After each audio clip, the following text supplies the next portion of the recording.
14তম প্রধানমন্ত্রী। হরে কৃষ্ণা। আজ আমি ড্রয়িং করছি আমাদের দেশের প্রধানমন্ত্রী নরেন্দ্র মোদীকে। অনেকদিন ধরে ভাবছিলাম ছবিটা ড্রয়িং করব, কিন্তু সময় হচ্ছিল না, তো আজ ভাবলাম এঁকেই ফেলি।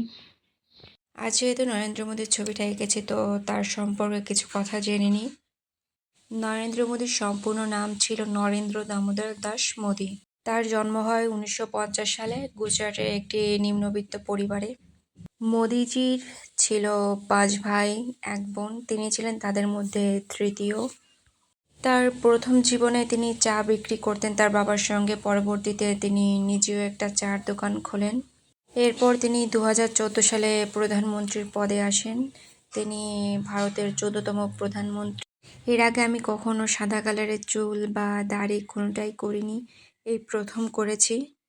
এখানে আমি পেন্সিল ব্যবহার করেছি 2B, 4B, 6B, 8B। তবে চুলটা করতে বেশিটা সময় লাগেনি যতটা না দাড়ি করতে লেগেছিল। শার্টের জন্য সম্পূর্ণ আমি 8B পেন্সিলটা ব্যবহার করেছি। সম্পূর্ণ ভিডিওটি যদি ভালো লেগে থাকে তাহলে চ্যানেলটিকে সাবস্ক্রাইব করে দিও নতুন নতুন আরও ভিডিও পাওয়ার জন্য। হরে কৃষ্ণা।